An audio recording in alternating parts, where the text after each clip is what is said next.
2014కు ముందు అరెస్ట్ అయినప్పుడు జగన్మోహన్ రెడ్డి అప్పుడు ఆయన సిస్టరు మదర్ ఆయనతో ఉన్నారు. రాజశేఖర్ రెడ్డి సతీమణి, రాజశేఖర్ రెడ్డి కూతురు. రాజశేఖర్ రెడ్డి అనే సెంటిమెంట్ ప్రజల్లో బలంగా ఉంది. ఇప్పుడు 10 ఇన్నేళ్ళు అయిపోయింది, దాదాపు పుష్కర కాలం అయిపోయింది. రాజశేఖర్ రెడ్డి అనే సెంటిమెంట్ ఇప్పటికీ అంత ఫ్రెష్గా ఉండదు. అంటే రాజశేఖర్ రెడ్డి పైన ఉన్న అభిమానం వల్ల ఆయన సతీమణి రోడ్డు మీదకి వస్తే ప్రజలు భరించలేకపోయారు. వెల్లువలా వచ్చారు, మీరు చూడండి ఎక్కడ పోతే అక్కడ.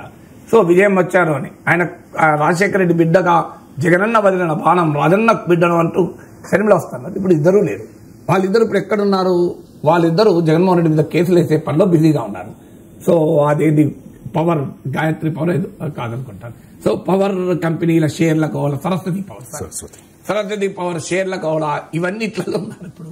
సో అందువల్ల ఇప్పుడు జగన్మోహన్ రెడ్డికి అండగా రాజశేఖర రెడ్డి సెంటిమెంట్ లేదు, చెల్లి లేదు, తల్లి పక్కన లేరు. ఇక ఇప్పుడు జగన్మోహన్ రెడ్డిని చుట్టూ ఉండే కోటరీ అంటారు. అంటే ఒకవేళ ఆయన అరెస్ట్ అయితే రాజకీయ వ్యవహారాలు నడపగలిగేటువంటి వాళ్ళెవరు మీకు? వాళ్ళు ఒక సజ్జల రామకృష్ణారెడ్డి కావచ్చు, ఓ కృష్ణమోహన్ రెడ్డి కావచ్చు, ఓ ధనంజయ రెడ్డి కావచ్చు, ఓ మిథున్ రెడ్డి కావచ్చు, ఓ అవినాష్ రెడ్డి కావచ్చు. వీళ్ళే కదా నడిపేదంతా. ఇందులో ఆల్రెడీ అరెస్ట్ అయ్యారు, అరెస్టుకు సిద్ధమన్న అవుతున్నారు. ఇక కొంతమంది రాజశేఖర జగన్ సన్నిహితంగా ఉన్నవాళ్ళు వాళ్ళ పార్టీలో ఉన్నారో లేరో అని అనుమానం మీద ఉన్నారు. కొంతమంది వెళ్ళిపోయారు, విజయసాయి రెడ్డి లాంటి వాళ్ళు. అంటే ఇప్పుడు ఎవరు నడపాలి కదా? జగన్మోహన్ రెడ్డి అరెస్ట్ అయితే ఇప్పుడు వైసీపీ వ్యవహారాలు నడిపే నాయకుడు ఎవరు? ఇక మిగిలింది ఎవరో ఒక భారతి గారు మాత్రమే. సో ఆమె రోడ్డు మీదకి వస్తే మరి నిరసనగా ఏ రకమైన సానుభూతి వస్తుంది? ఎందుకంటే ఆమె రాజకీయ వివాదాలు ఆమె చుట్టూ ఎలా మసులుకుంటాయి, ఇవన్నీ క్వశ్చన్. ఇప్పుడు చంద్రబాబు నాయుడు అరెస్ట్ అయినప్పుడు భువనేశ్వర్ గారు, బ్రాహ్మణ్ గారు రంగంలో దిగితే సానుకూల అంశంగా మారింది. ఇప్పుడు మరి ఆ సానుకూలత ఉంటుందా? ఇవన్నీ క్వశ్చన్ మార్క్స్.